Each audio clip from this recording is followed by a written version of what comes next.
and welcome to this third webinar in our little mini-series of the foundation of the gut. Today, the headline is Striving for a Smooth Ride for a Gut-Friendly Beverage. And as promised, Kyle and I were going to really dig into this topic and why it excites us so much from several different perspectives. We have moved indoor today, but we still have our hot beverage. We hope you received your hot beverage as well and have it ready, or maybe you've already tested it. So just a bit of housekeeping before we get started. It is possible to ask questions, of course. I believe it's on your right side. There's a place where you can put in your questions there. There's also one for comments. If you have comments as we go, questions preferably in the questions sections. We will have one poll in about 5 minutes time. Please do participate. It's just for fun. No one can see what you're answering. It just makes it a bit more interactive. So let's get started. So today's ride, we're going to take you on. We're going to talk first about why guts are trending, why is that happening, and why beverages are so well positioned to take some of these health benefits, including gut health, to the consumers in a convenient way. And then we're going to look at what the options are out there when we're talking gut healthy beverages. And finally, we are going to review a bit about a probiotic called Resilience H258 and why that is very well suited for beverages. So we're just going to have the poll now, I think. Good. So we put out a poll on the screen. Do you have any experience with incorporating probiotics in a food or beverage? And we've given you 4 options. So yes, launched a product with probiotics. Or 2, yes, but not launched anything yet, so you're working on it. 3, no, but work with other functional ingredients. Or no, not yet. We're really curious to hear what your experience is with probiotics, so we know how much experience is out there before we start digging into it. Oh, answers are coming in, and there's a few of you that have launched, working on it. I think that is a great idea. We'll talk more about that. Other functional ingredients as well, and a few not yet. You are very well distributed among that. So we have, moving again. This is very even. So now we've got 38% saying no, work with other functional ingredients, and 2 times 24 saying that they are working with a probiotic but not launched yet, and some have not worked on it yet. Great. I think we are ready to stop the poll. We do see that you've been working in functional beverages or other functional foods before. Some of you have not had any experience, and a few of you have actually products on the market. So let's close that poll and get started. Okay, so why are guts trending? What's happening out there? In our second webinar we digged a lot into the gut microbiome and what's actually happening there. So if you had a chance to see that, you will know that there is billions and trillions of bacteria in our gut and that they have all sorts of impact on our bodies. One thing that's of course of interest to a lot of people is that 70% of our immune system is estimated to be controlled by our gut. I think this is part of the reason that it has gotten so much consumer interest the last couple of years, because everyone's looking for a good immune health. But the fact that I find interesting and disturbing at the same time, you could say, is that they're estimating that we've lost about 50% of our gut microbiome diversity. And no one has yet established the right gut microbiome to be healthy, but they do all say that diversity is really key. That kind of makes it more robust. So we've been losing quite a lot due to the way we are eating today compared to what we've done before. What we've lost, we'll probably never find out, but maybe a bit naive to think that there's nothing important there that has gone away. So all of this information is starting to really spread in society, and slowly us human beings are really starting to understand that our bodies are an ecosystem. And if you look at nature, we've understood it for quite some time. If we take away a species in nature, we are interrupting a whole ecosystem. So why should it be different with our bodies that is so full of other bacteria that are supporting us? And then if we look at bacteria and food, the first word that comes up is maybe fermentation. So in our first webinar in this series, I was interviewing David Silver, former head of the Noma Fermentation Lab, about his thoughts about microbes and the importance of the history of food and what fermentation has actually meant to us, both in a culinary space, but also from a health perspective. Because it is really that little magic that happens in our food, right? We are transforming it using microbes. That is actually changing the nutritional profile. And at the same time, if we're eating something with live in there, we're also feeding to our diversity we have in there. So we are eating less fermented foods. Does that have an impact on our health overall and how our microbiome is working? Probably does. We can't really go back and eat like we did 100 plus years ago, but we can take inspiration. We can learn from the past. We can learn from these fermentation. We can learn from the microbes and implement them in modern foods. So a lot has been happening in this space of understanding functional foods, gut microbiome, gut health, probiotics. So we went in and looked at it. What has been happening in the last 30 years or so? And if we look at this graph, so this is publications out there with the different themes of functional food, gut health, gut microbiome, probiotics. So it's fairly steady for a long time, and then suddenly it starts to explode up. We're really seeing around 2013, something is happening. We're going from around 500 publications out there to more than 10,000 over the next 10 years. So our knowledge, our understanding of the microbiome, and more specifically here, the gut microbiome, is really increasing. What I find super interesting is that often science isn't actually translated to what you can say the normal consumers. But if you look at TikTok, and I don't think you can get much further away from science and TikTok, they're also interested. The users of TikTok are actually looking for gut health, and there was 5 billion views on gut health in 2022. So the science is growing and the consumers are knowing it and being interested. So the trend is actually driven by science, which is really nice, and which also indicates that it will probably be hanging around for a bit longer. So we put a bold statement up here saying that guts have gone mainstream. Consumers are really starting to understand that the gut is this engine that powers our whole body and impacts actually most functions of our body. So just a few data points here on saying if we look at the UK, we have 64% of the consumers in the age of 25 to 35 that they would like advice on how best to have a diet that supports their gut health. That is a big interest. And then we've also been talking to real consumers out there, and we've got this interesting quote, I think, from Carolina here from Denmark, that guts matter to my health because it's the connection point. And I thought that was a good way of looking at it, this kind of engine connection point. It kind of has to all work from there. So it seems like to me that this is moving more from just a trend to actually a regular movement with the consumers. They're having this more preventative approach to health, and they are understanding that this has an impact.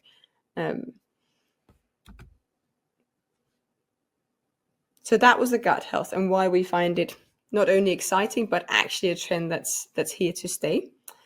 Today's headline was also about beverages. So why are beverages so uniquely positioned to bring health benefits out there, to actually bring an effect?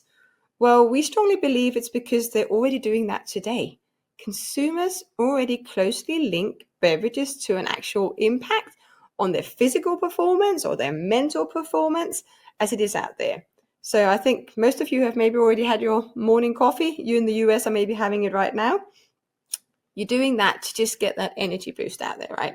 We've got energy drinks. We take that when we need it. We have maybe take a white tea or something, a chamomile tea when you need to relax. Well, there's an orange juice for kind of boosting your immune system, all of that. So it's already so deep into the consumer mindset that beverages can kind of give you some kind of boost. So they're not just hydration, they're already much more than that. And that opens up the possibility to kind of add more onto it. And we do see that the functionalized beverage space is growing. So if we look globally at the functional RTDs, they've had 26% growth over the last 5 years. according to Mental. And if we look more on the digestive health claims and focus on the US, so of the launched functional carbonated beverages there, 51% had digestive claims linked to them. So something is happening, products are coming out. So if we look at the number of launches, here we see they are growing quite steadily. They did kind of level out around COVID, not having much growth. But what's interesting is that they're not plunging down. It's staying fairly stable. And it should be said for the 2024, this is numbers that we got out in July. So it's only half a year. So we are looking at, again, at a growth. But if you look a little bit deeper into this graph, we found an interesting fact. So 2013 seems to be a year that it's peaking. So what is happening in 2013? So Disney released the movie Frozen. That kind of make us all go and sing a specific song about letting it go. But I don't think that's the actual impact here. I think it's coming from something else. What if we go back and look at the graph I just showed you earlier? This graph of publications. We have the same year popping out. In 2013, this is when we start having a rapid growth. So it really is nicely circled together. We see the science is growing, consumers are interested, and the products are growing. Again, leading into this is not just a fast fading trend. This is really substantial, and the interest is coming from all sides. When you innovate in any food space, taste is king. You can never compromise on taste, not even on the perceived taste. When consumers look at it, they have to think that this is going to be a tasty product before they would actually buy it first, right? So do never sacrifice on that. But then if you look at what it takes to really succeed in this functional food and beverage space, to create a good story that consumers can really buy into, we see that you need to have an ingredient that is natural. So it has to be coming from nature somehow. It can't have a chemical name or an abbreviation that you don't understand. A link to a historical use is also super strong. It makes it more relatable. So that's why I also brought up fermentation before. So fermented foods, those live microbes, that is a story that one can connect to. They've always been there. We have been eating them. We're eating less of them. Maybe that has an impact on our health. And then we also have the mode of action. And this isn't meant as scientific mode of action. We have to have really big studies on it. You need to have that in the background. It's more having a mode of action or some way to easily communicate the effect that's having in your body. So that can again be you are consuming a living microbe. So that is kind of affecting the microbiota you already have there, feeding to the diversity, or you are eating enough fibers that are feeding your gut as well. That's a mode of action that is easy to understand and easy to convey. And then we have this product kinship. So you can't just functionalize any product with any kind of function. It has to kind of make sense for the consumers. But this is also, again, where if you look at beverages broadly, you have this opportunity that all sorts of functions are actually well fit with beverages quite often. Some will fit better if you have a very high sugar one. It's maybe not about reducing weight or something like that, but it could be other things that one could be used for. So always think these 4 factors in there to have a successful product. And then finally, an effect that you can feel, or at least some kind of perceived effect. If you're doing it, do it properly as well. So solutions that are out there for gut health. So if you are looking to make a gut healthy beverage, I will just highlight a few of them here. So you have mushrooms. They do really have the advantage of being natural. And it's easy to believe in an efficacy because everyone knows that there's magic mushrooms out there. Everyone knows that there is toxic mushrooms out there as well. So that part is actually also very believable. Maybe a history of use, you can also find that. But then comes the product kinship. Doesn't really fit with mushrooms in all kind of beverages. They often have a quite distinct brothy, earthy taste to them. So probably better fit for hot beverages. But in general, the drawback of the mushrooms is the taste. They do bring a lot of taste into the product, and that doesn't always fit. If we then go down this intestine, we'll go to the prebiotics. Also supernatural, and the story is good. You're feeding your gut, you're feeding it with fibers that it needs, makes good sense. But often these fibers are very much linked to grains or vegetables. So I would say it should probably have a grain or vegetable in that product to make it more believable for the consumer. But again, here the drawback is now on the dosaging. So to actually be able to dose enough of these prebiotics into a beverage to have an actual effect is not really doable, at least really hard. It will impact on the sensory properties of the beverage. So that's the drawback of that one. If we go to the postbiotics, they are super interesting. So this is about if we are taking a probiotic and we are killing it, or we're taking the whole probiotic and some supernatant and stuff. It is again very natural. It can be linked again to a story about fermented foods and how you have cooked them and they are still healthy and good for you. I think for now it may be hard to convey the story to all consumers when it comes to postbiotics because they are so new. So it's kind of next level, you can say. But probiotics, on the other hand, right now, consumers, as I hope you've got an understanding of in the slides before, they are starting to get it. They're starting to get that these live microbes are beneficial for their health and that they should consume them in some order. And they actually prefer getting them through foods. It's supernatural. It has the link to fermented foods, this historical link that we want. It also has a quite nice kinship because there's a lot of fermented beverages already out there. So you have kombuchas, you have beers, you have kefirs. There's a lot to link it to in the beverage space as well. And then finally, the good thing about probiotics, if done properly, you cannot really taste them. They won't have a taste impact. So you can have your preferred taste in there. Great. So now we just want to say it is actually possible to add a probiotic to a beverage. And Kyle will be digging a little bit deeper into the Prosilience HU58, which we believe can really give you this smooth journey into probiotic beverages. And that's mainly due to its superior stability. And then the fact that it has this good stability, you can actually do it properly. You can add that 1 billion. So over to you, Kyle, to dig a little bit deeper. Thank you. Now, it's super interesting to see what's happening on the commercial side. But when we dig into the science side, we can also see, as we saw, that innovation driving.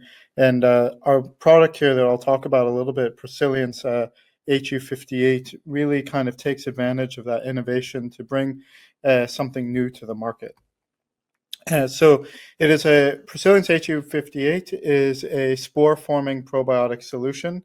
And so just the difference between a normal probiotic that you might see in the dairy space and a spore-forming probiotic is the spore-forming probiotics, think of them like seeds. They have this protective layer that allows them to stay in this state. Doesn't matter the condition that it goes through. So, in nature, it might, go through something acidic or hot or cold. Or high UV, and now we're putting them through those same conditions just in food processing. So spore forming allows us to have that superior stability through processing and then in the final beverage format. It has clinically demonstrated health benefits supporting immune and digestive health. And we as a company, we're rooted in science, and part of that rooting in science allows us to deliver support from idea through to final product, ensuring that our product, Prosilience HU58, is a perfect fit for your beverage. And you make sure that you're putting out a product that is tasty and the consumers really want it. So it's a partnership from end to end. And on top of that, the strain has over 10 years history of use in the supplement space. So it's not new to the market in terms of being consumed. It's just new into the food space and the applications in the food and beverage processing. So I did say a spore hyperstable, and it is hyperstable in a lot of ways. You can find really fun publications about bacillus spores in space and their survival in different environments. And here we're kind of going all the way away from space and into the food and beverage formats. But it doesn't matter if we're talking about the germination of a spore and we're talking about how it fits into your product. We're really breaking it down into three main components: water, temperature, and nutrients.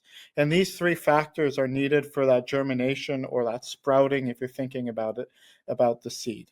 And so if you take away one of these three components, the spore won't germinate in the product. It'll be very stable. And the unfortunate or fortunate thing is that the beverages are generally a mixture of these components, and that's where the advantages of Prosilience HU58 shine through. We're able to play in the middle bit between the water, temperature, and nutrients, and so that you can provide a beverage that'll be able to stand on the shelves for a long period of time, and that's stable. But and realistically, how did we get there? So we've done a lot of investigation, a lot of application research into building and testing this product. And as I said, we're a company that's rooted in science. We love what we put out and we love the science behind it. And we support during enumeration and stability testing, but that really started beforehand. We integrated robotic sampling handling, leading to high accuracy and high throughput with less hands. So instead of every time you're looking at the graphs that will come in the slides that I'm going to show you soon, instead of relying on 1, 2, or 3 data points, you're looking 18, 20 plus data points sometimes. And so while there is inherent variability in biology, and we're never going to get away from that, and that's kind of what makes it fun, we at least understand the statistics behind that variability, and we're able to explain why we think something looks the way it is. And to be able to achieve this, we also have fully digitalized data tracking, which allows us to run efficiently, but also learn from the data, learn how to compare the projects, everything standardized, and learn how to limit variability between runs.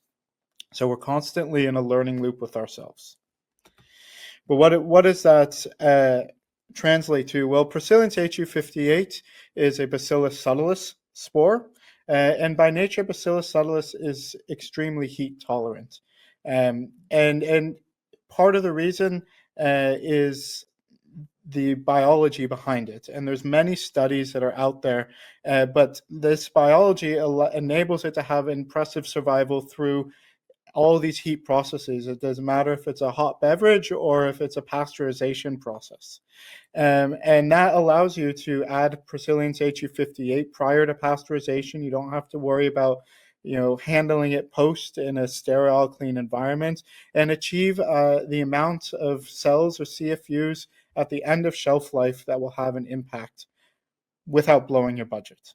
So it's everything that we do, everything that we're working for in the application and the science is making sure that what you're delivering at end of shelf life is the same promise that you can deliver at beginning of shelf life.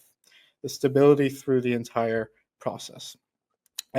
So we've looked at pasteurization processes, and we've done a mimicking in both really low buffers in pH 2.5 and some still low but more slightly neutral in the beverage space of pH 3.5, and did a standard pasteurization of 72C for 30 seconds. And in pH 3.5, we had 7 days post pasteurization. We still had 99% survival, which I think is fairly impressive. Oh, that's very impressive.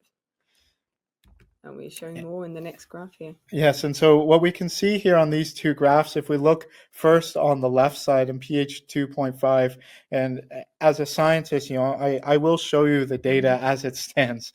And not everything is pretty, but if you can see, we have Bacillus coagulans here, and we find 100% of the product before pasteurization. And then 7 days post pasteurization, we're down to 2% of that product left in pH 2.5. And it's the same Prosilience HU58.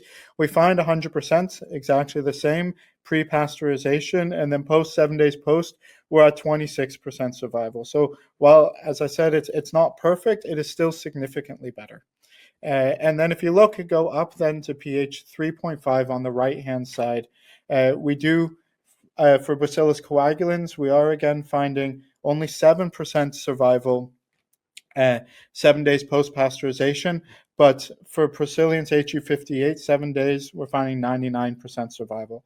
And I know for something that's a year shelf life, 7 days doesn't sound like a lot, but it's a good indication that we're able to survive through the pasteurization process, even these more acidic beverages. So it's not dead. It's not dead. Alive. It's still there, and we can work with this to help, if we combine this with what you're about to see and the stability over time, how we can deliver stability through end of shelf life in your product.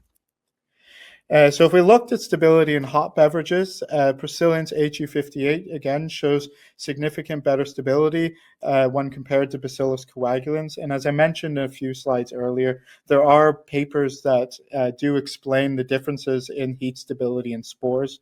I won't go too much into that here. I get lost. But if we look at exposing it in the first part, all the way to the left, it's at 80 degrees C, and in the middle, it's at 90 degrees C, and at the end, it's at 100 degrees C. And the dark blue is Bacillus subtilis, and the light blue is Bacillus coagulans. You can see that 80 C for 20 minutes, we do have about even survival. And then as we increase the temperature, the survivability of both go down, but the rate at which the Bacillus coagulans goes down is much higher. And so 80 to 90 degrees C for 20 minutes, you're still getting a 90 to 100% survival of Procillians HU58, which will work for a tea, a coffee, a hot chocolate, a nice hot beverage. And that's why some of you that registered for a sample will be sitting there having a chai latte or a coffee, where we are sure that there is 1 billion cells per cup. Yes. But if we remember slightly early, we talked about water, nutrients, and temperature. And so if we take away the nutrient component, we just look at the stability in pure water here. We've got 9 months stability over time at different temperatures of 4C, 20C, 26C, and 30C to mimic everything from your cold chain all the way through to a warmer ambient. And we can see here that eliminating nutrients, it doesn't matter what temperature we still get exceedingly high stability, essentially 100% stability all the way through 9 months. And we're continuing this test to see what happens. But taking away, as I said earlier, now we have the data behind it. Taking away one of these components really increases the stability that we have in the product. But if we add the nutrients back in and we really build ourselves an isotonic beverage here, what you might find in one of your traditional electrolyte powders or drinks, and we have water, we have salt, and we have sugar, we start to see a little more play in the upper temperature. So again, as we take the temperature component away at 4C, we're still looking at 100% survivability over the course of 9 months. But as we increase the temperature, so especially past 26, towards 26 and 30 degrees, we do see about 50% survivability here in the isotonic beverage after 6 months, which is completely workable. It's something that we can work with. It's just to show that this is how we play, and this is why we deliver a package that includes testing of your product all the way through. So we understand and you understand what that survivability looks like and how we can mitigate that in the final product. But this is still quite impressive when talking, warmer ambient temperatures. Yes. for probiotics. And then if we take really complex beverages here, so something like a kombucha, non-alcoholic but fermented, so there's a lot of everything in there. And we can see the variability becomes even more. So if we look at 4C, even at 4C, it's quite stable. So we have kombucha A, which comes from it's one brand of kombucha, and then B and C are another brand, just 2 different flavor variants. So it's just to show that everything between the brand, the way your tea base, the way you ferment it, the flavorings you put into it, little of everything affects it. So as a scientist, it's really hard for me to conclude about your product until we work with it a little bit. But we can see still, despite this complex environment, we still see, in some kombuchas up to 90% survival when they're stored cold for 6 months. So this is really fantastic to see in these complex areas for probiotic. And we've also experienced kombuchas where we could actually do ambient storage. So it is Yes. really dependent on the actual base. Yes. And that's how we kind of work with you if you're interested in testing it in your base. Definitely. We ran a kombucha where we stuck it, just little side story, where we stuck it in a storage facility for 14 months. And what we found at the end of 14 months was what we saw at 6 months. So we saw a decrease and then we're very stable. And it's totally workable in ambient temperatures. So knowing all of this, just kind of getting our creative minds thinking, what if you could launch a flavored water with a gut healthy twist, appealing to that health curious consumers that we saw on TikTok, or a pasteurized kombucha with 1 billion probiotics at end of shelf life, enabling live culture claims, all of this in the ambient space. And we believe Prosilience HU58 can get you to that endpoint. So Prosilience HU58, Nathalia, I think it's super cool from a scientific side, like myself. I think we can tie that innovation that we were talking about earlier and that interest from the consumer to what we're now able to deliver in products. Yeah, so we hope you understand why we are super excited about bringing probiotics into the beverage space, and that this has given some food for thought at least, and opened your eyes that it could be possible to add a probiotic to your beverage, of course. What we in general, when we are working in this space, is that we want to innovate in this biotic solution space in general, and we want to ensure that the products that we bring to market are really fit for the foods, so it can be all incorporated in the food and beverage and give a health benefit. And then we say fit for life, and that's also because we work a lot with understanding what the consumers actually want, and how to even communicate with the consumers. So all of this knowledge, both the stability testing that Kyle has been showing and our consumer insights, which we could do a completely separate webinar on, understanding these segments and what their values are and what makes them buy them. We have all of that to really support you from idea to bringing that beverage out to consumers in a successful way. So thank you for listening in and letting us share all of this information with you. There will be a follow-up email where there's also a link to our landing page if you want to read more. There's also a button where you can reach out to us. It's called Do You Want to Co-Create, I think. And you get hold of us. And now it's time for Q&A. And a lot of good questions are already popping up. So yes. let's get started on them. Yes.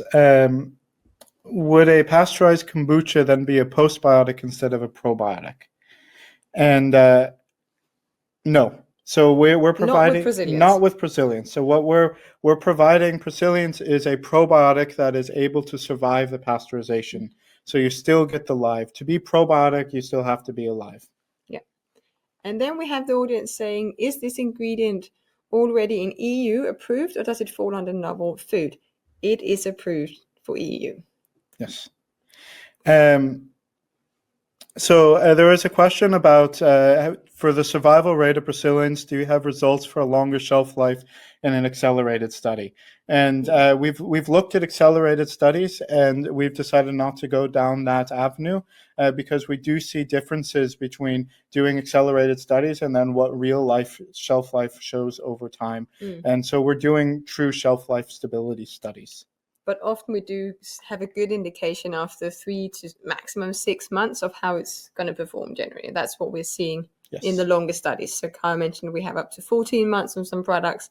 So we have a pretty good idea of where it's going. Yes.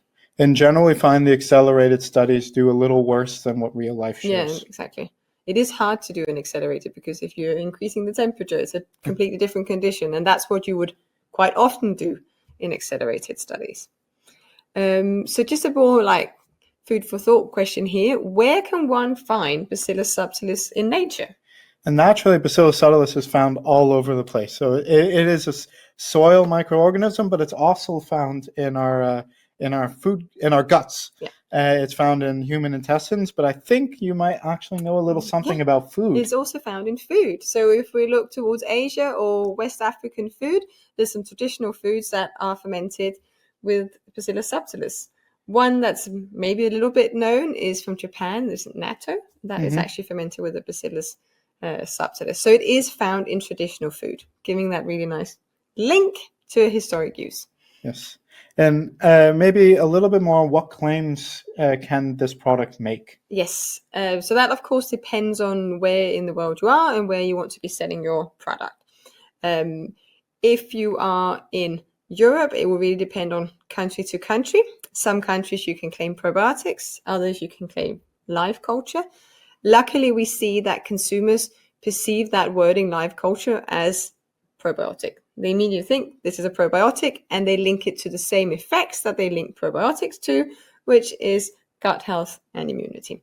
If you are in North America, there's a whole different claim space where they, of course, you can mention the probiotics. Yes, and I think part of what we deliver in that package, then when we work with you, is both not just the technical support, but we support in marketing, we support in regulatory to make sure that the product you're delivering you're happy with, both on the outside and the inside. So we're happy to advise you for your market what is possible.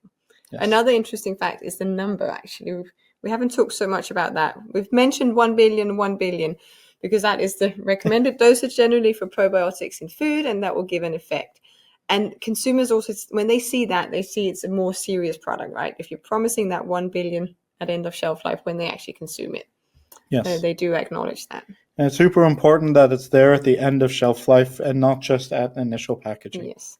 So there's two questions that are kind of linked. So we have, how different are the Bacillus coagulensis and the Bacillus subtilis actually? And then we also had someone asking which Bacillus coagulans we were using. We, of course, can't say that. We can say it is a probiotic on the market. Yes. But how different are Bacillus subtilis and Bacillus coagulans? Well, they're two different species. They share the same genus, but they are related, but they're different enough in their biology.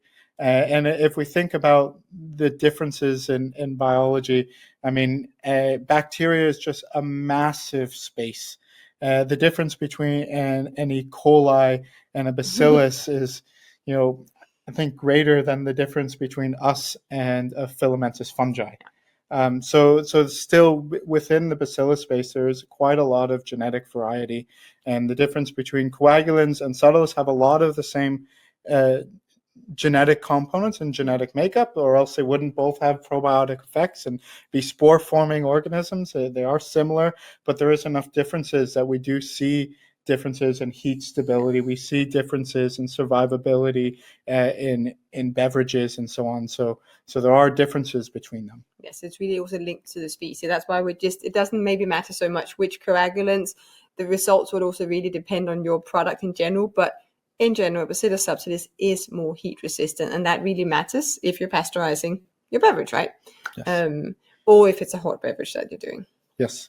There's a question here about what does this mean in terms of dose rate for your concentrate? So I think you're talking about the 1 billion CFUs, and as I've said a few times through this webinar, it highly depends on your product, what the makeup of your product is. And so we'd have to look a little bit at what your product is to understand how we dose it, because our goal is to make sure we have that 1 billion at end of shelf life.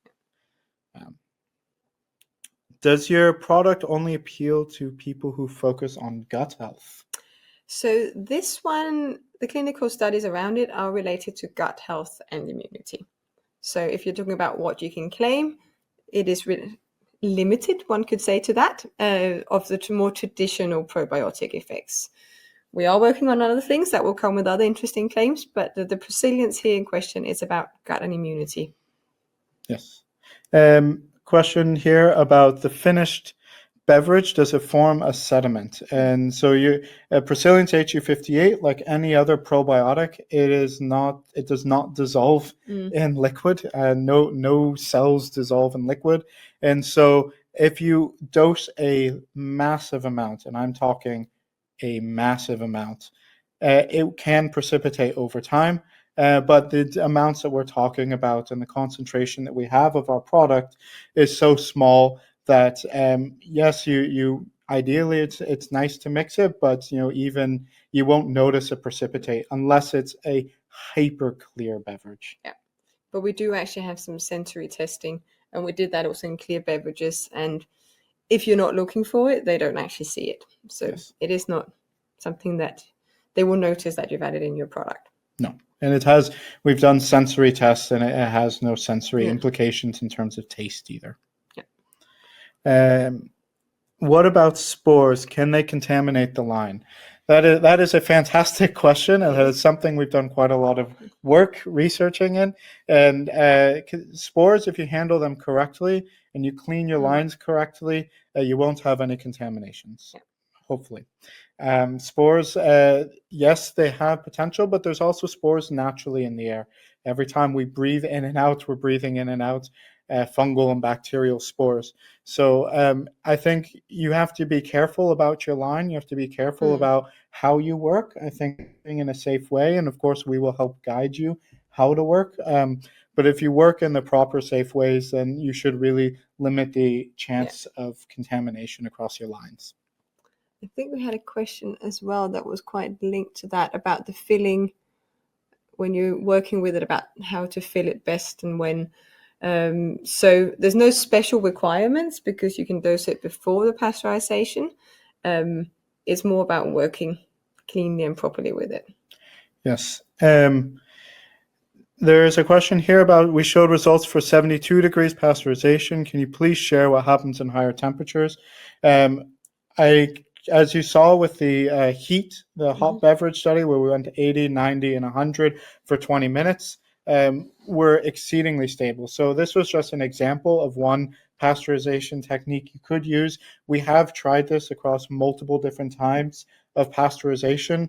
There are limits to what it can and can't do, but within the classic beverage pasteurization space, it is very stable. If you're in 85 for 20 minutes, it should be perfectly fine. If you're at 65 for 30 minutes, it should be perfectly fine. So again, that's a discussion we can take, but I'm fairly confident in our product's ability. That is a... Hi, is carbonating affecting HU58 germination in the final drink? Not from what we've seen at all. That we've had uncarbonated and carbonated products, and we don't see germination in either of them unless the nutrients are the perfect cocktail. But carbonation doesn't seem to have an effect at all. And then we have a quite low practical question, I think, on the color of the powdered product. Is it white or is it more a beige browny color? It's white. It's white. I can tell you it is a white powder. Yeah, and it doesn't have a smell or taste either. No, and it's quite easy to work with. Let's see. A lot of questions here. They're just popping up as you're putting them in. We're just reading them off the side.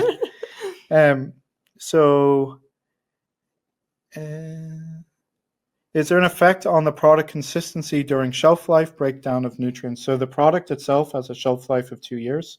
It is quite stable in the format that you get it, which is the powder, and should last for 2 years, very stable. So we're getting close to the end. I can see we've got 1 minute left. There's just a slightly different question that came up. Ooh. Could this be used in a savory drink like a soup or a broth? Like a wholesome, nice, warm broth with a bit of probiotics for your gut health. I can see that working from a commercial point of view. I can see that probably, potentially, depending on the broth or soup, working from a technical point of view. Again, we talk about temperature, we talk about nutrients, and we talk about water. So it's about how those balance of those three work together. But if it's kind of a powdered soup or broth and you add the hot water, it will be like the data we showed before. It's going to have quite good survivability. Yes. We believe. But again, if you have any other questions, feel free to reach out. Yes, for sure. So I think time is up. Thank you for joining. I think we answered a lot of the questions, not all of them.